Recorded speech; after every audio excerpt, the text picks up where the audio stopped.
Howdy fellow model railroaders, my name is Kevin Brown and I want to thank you for checking out my YouTube channel. This episode I'm going to go over a trip I took to the Illinois Central College train show in East Peoria, Illinois. Had a good time doing that. I got some footage from that. And I also decided it's time to build this model, Al's Victory Service from Walthers.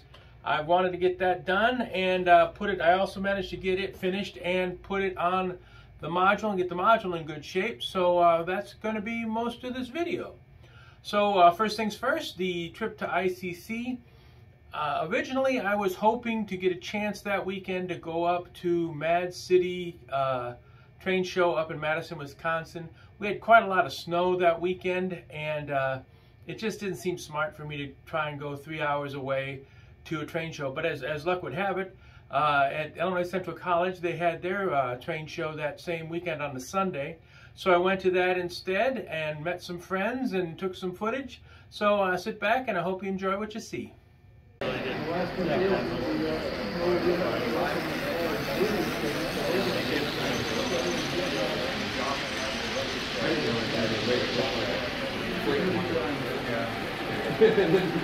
a picture of it and I was like, huh, you got real creative here.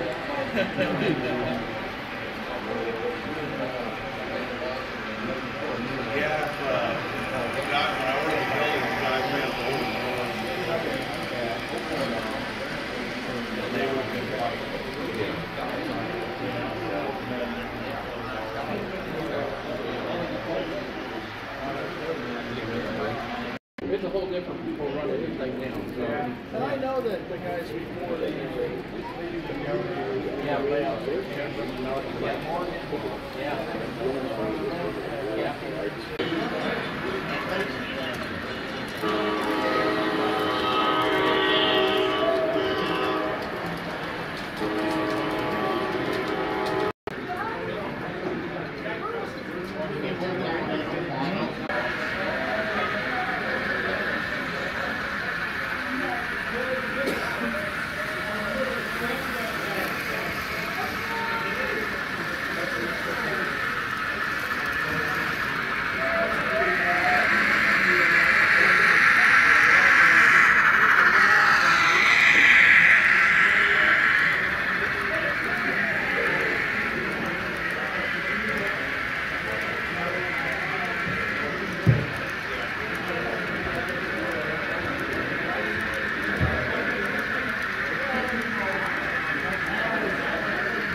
High-speed rail run.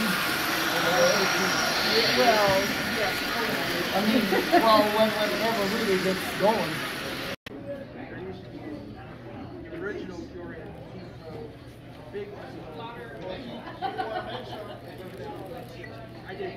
Whenever you come up here in history, it just popped up in your damn face.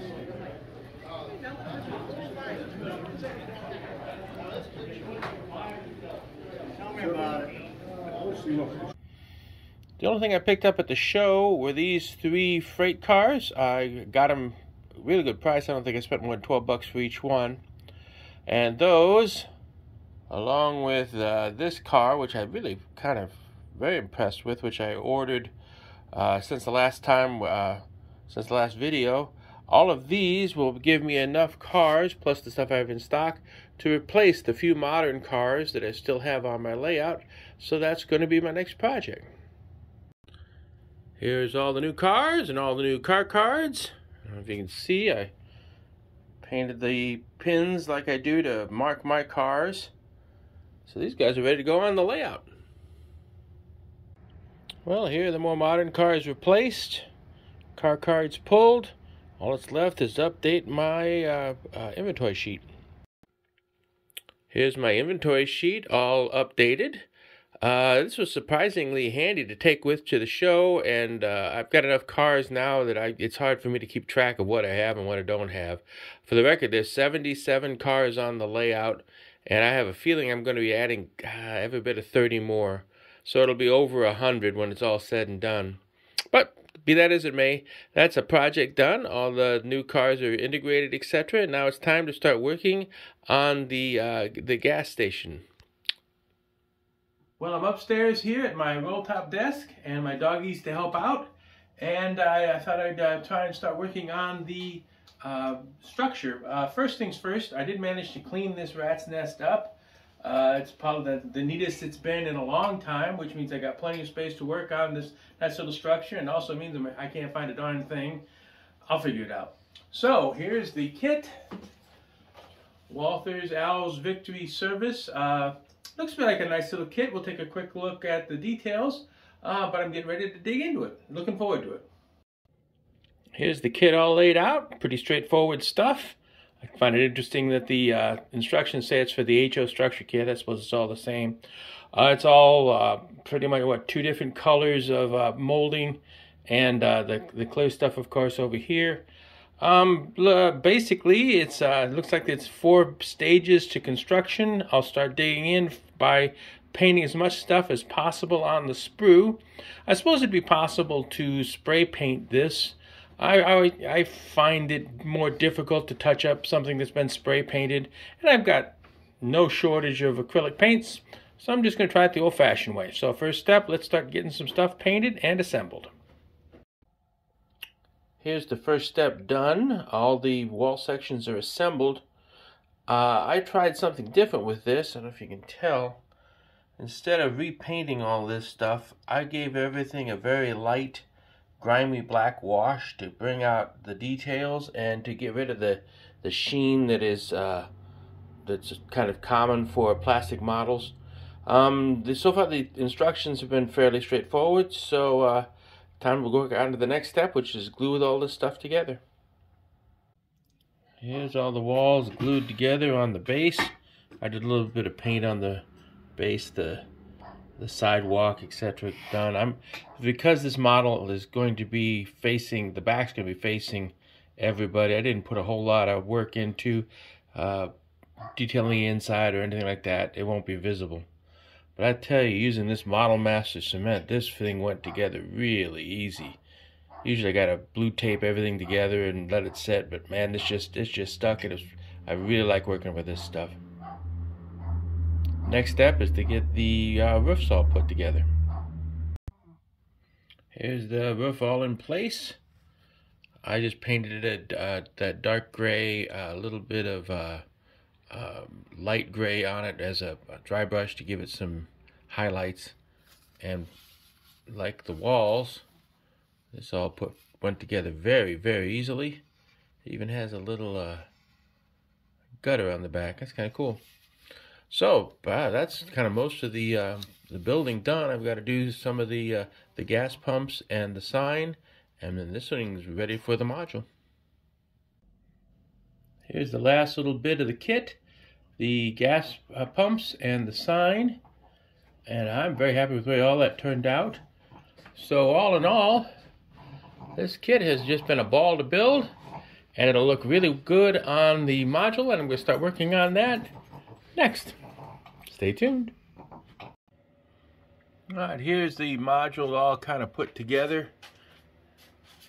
You see next to McDonald's, here's the new gas station. What I have to do is mask this before I do anything else, and that means determining where the road's going to go, which is up here. I use this product, Bush. That stuff really goes on well. And the rest of it's going to be a matter of building the parking lots. And I use this material, which is wet dry sandpaper, and that works out very well. So yeah, now it's a matter of figuring out where all this stuff's going to go. Here's the module all masked up. You can see where the buildings are going to go. I'd already done the ballast between the rails some time back. I like having that nice and dry. So now it's time to put the ground foam down. And finally, I got smart enough to put all my ground foam accessories in a tray, and so that'll make it much easier. So rather than, I've already done in several videos how I do my ground foam, so I'm not going to go through that in any depth. You can check that out. So yeah, next step, let's put some ground foam down. Ground foam's all down and sufficiently soaked in scenic cement. Time for everything to dry and unmask, and we'll get on to the next step.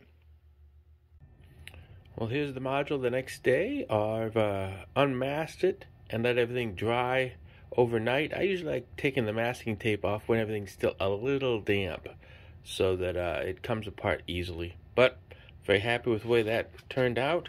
I brought the other module over here so I can see exactly where to put the road and line the center white stripes up. So now it's time to put that road in and the parking lots and glue them down and let them dry for a bit. Well, here's the back of the module with the buildings all glued down and the parking lots and the road. This is a view that you'll never get because the skyboard will be right on the back, but just to show you how everything all worked out. I'm quite pleased with the way this all turned out. This is going to be the more typical view. I went ahead and painted the front of the module black. And I like the way that these buildings, even though you'll be seeing them from the back, they'll definitely, you'll be able to tell what they are easily, and I think these will work out just fine. Let's see, I was a little surprised that the parking lot material did not glue down with white glue. It just wouldn't work. So I ended up using super glue, and I used this silicone sealant to glue the buildings down. I actually cut a hole in the parking lot underneath the gas station so that I could glue the gas station directly to the wood rather than to the parking lot, which is glued to the wood. So I think it'll be stronger. And this is what I used to cut the roads, and it sliced right through the wet dry sandpaper for the parking lots and the road. So that's a pretty handy tool. Now I'm going to have to do a little touch up on this, but for the moment I'm going to let it dry for a while, and rather than wait around, I'm going to go ahead and finish this video out, and next time I'll show you it in place on the layout. I'm really pleased with the way this turned out. I'm very pleased with the progress I've made lately. The getting rid of the modern freight cars on my layout was a nice little project I wanted to get completed, and of course building the gas station kit, which was quite fun and a pleasant experience, and getting the module it sits on pretty much done. So that's not bad for about 4 or 5 weeks, so I'm pretty happy. Next on my agenda is to start working on this corner module, and first and foremost is to scratch build an observatory, which will be an interesting little project. So that's kind of what's coming up next, followed by finishing that module up. And when I do, I will have continuous scenery from here all the way down to there, roughly half my layout. So I'm looking forward to that. So this is the part of the video where I usually talk about my N-scale group, the N-scale of Bloomington Normal. We got a lot of things going on. Next weekend, which is March 26th and 27th, we will set our modules up at a train show at Urbana, Illinois, which will be at the Lincoln Square Mall. That's usually a big show. It's kind of good to see that show come back. So I'm looking forward to that very much. Roughly a month later, on April 23rd and 24th, the Decatur Train Show is back, and it's going to be at the Decatur Civic Center. That's the good news. Yay! The bad news, it happens to be the same weekend as the Cornfield Fremo meet. Who's shocked there? So we have to make a choice. So we're going to go to Decatur, and so I'll have some footage from both of those shows. And then, as if that isn't enough, in June 24th and 26th, in Galesburg, Illinois, is going to be their Galesburg Railroad Days, which is a huge train show. We actually rented that last year, and it ran quite nicely even through the COVID crud. So that's 3 train shows coming up in about 3 months. So that's going to be quite fun and busy and all the rest. So if you get a chance, I'd love to meet anybody that is my viewers. So I'll be there with this hat at those shows, and if you see me, come say hi. I'd love to get a chance to talk to you. Well, that's about all I've got for this video. As always, if you like what you saw, please hit like and subscribe, and I hope to catch you next time. Thank you very much for watching.